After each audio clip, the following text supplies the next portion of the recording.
Tiana साल की सबसे बेहतरीन बॉल पार्टी की तैयारियों में मशरूफ होती है। इस दफ़ा की पार्टी की सारी जिम्मेदारी प्रिंसेस टियाना की होती है, जहां दूर दूर के किंगडम से राजकुमारियां आती है। प्रिंसेस टियाना अपने किंगडम के दो सबसे फेमस डिज़ाइनर्स को बुलवाती है, नायला और अनीरा। शहर की सबसे फेमस स्टाइलिस्ट्स होती हैं, लेकिन उन दोनों की आपस में बिल्कुल नहीं बनती है। Dreams I can fly to a world of fantasy so high. Know the time so near, so to the clouds are proud. No need to cry, just try. Shoes, shoes are me, shoes are me. अगले ही दिन दोनों अपना सामान समेट लेकर castle पहुंच जाती है। प्रिंसेस उन दोनों का महल में वेलकम करती है और उनके लिए रूम सेट करवाती है। दोनों प्रिंसेस को बताती है कि इस दफ़ा वो ऐसे ड्रेसेस बनाएंगी कि बाकी किंगडम्स की शहजादियां हैरान हो जाएंगी। नायला अपना सामान लेकर कैसल के खूबसूरत लैवेंडर रूम में आती है और अनीरा को मिलता है स्पेशल डैंडेलियन रूम, जो उसे काफ़ी पसंद आता है। रूम की वाइब बिल्कुल उसके टेस्ट से मैच करती है। अगले दिन जब वो रॉयल आर्ट रूम में काम स्टार्ट करती है, अपने डिज़ाइंस बनाने शुरू करती है कि तभी प्रिंसेस टियाना रॉयल रूम में आती है और उन दोनों को बताती है कि उनकी मदद के लिए उन्होंने एक दूसरे किंगडम की स्टाइलिस्ट को भी हायर किया है। ये सुनकर वो दोनों हैरान हो जाती है, क्योंकि पहले भी वो दोनों ही सारे ड्रेसेस बनाती थी। फिर उन दोनों की मुलाकात उस नए डिज़ाइनर से होती है, लेकिन जल्द ही उन्हें पता चल जाता है कि वो बहुत ही ज़्यादा घमंडी है। नायला और अनीरा मिलकर काफ़ी सारे ड्रेसेस रेडी कर लेती है। एक रात को अनीरा प्यास लगने की वजह से नींद से जागती है और पानी लेने के लिए बाहर जाती है कि तभी वो देखती है एलिस दीवार के पास खड़ी होकर कुछ कर रही होती है। तब वो उससे पूछती है कि तुम रात के इस पहर यहाँ पर क्या कर रही हो, जिसके जवाब में एलिस कहती है, मैं तो बस महल देख रही हूँ। अनीरा को उस पर थोड़ा शक होता है, क्योंकि उसने उसे चुपके किसी से बात करते हुए भी देखा था। खैर, अगले दिन तक वो ये सब भूलकर अपने कामों में मशरूफ हो जाती है।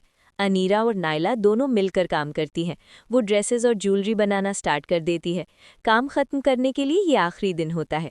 शाम तक वो सब काम ख़त्म कर लेती है। वो रूम की तरफ जा रही होती है कि तभी उन्हें एलिस की आवाज़ें सुनाई देती है।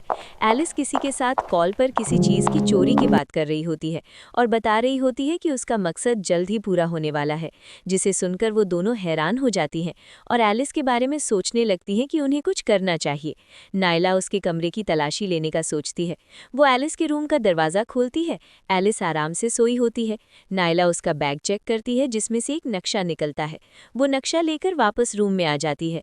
वो नक्शा कैसल का होता है, कैसल के सभी रूम और तहखानों का, कि तभी उन्हें उसका टारगेट नजर आता है, जिसे देखकर वो चौंक जाती है।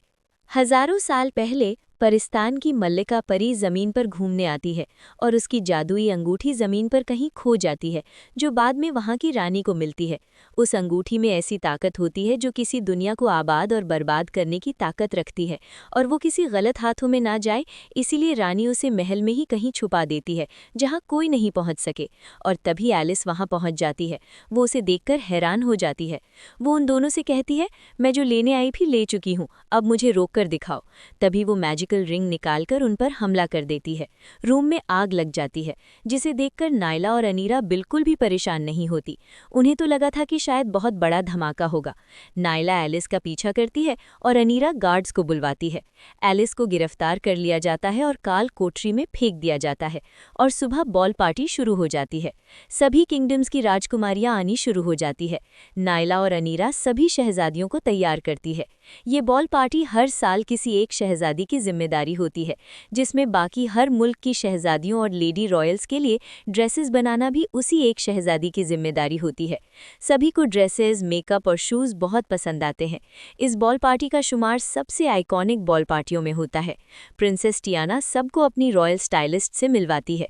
सभी नायला और अनीरा से मिलकर बहुत खुश होती है और शहजादी उन्हें एक बहुत बड़ा बुटीक गिफ्ट में देती है।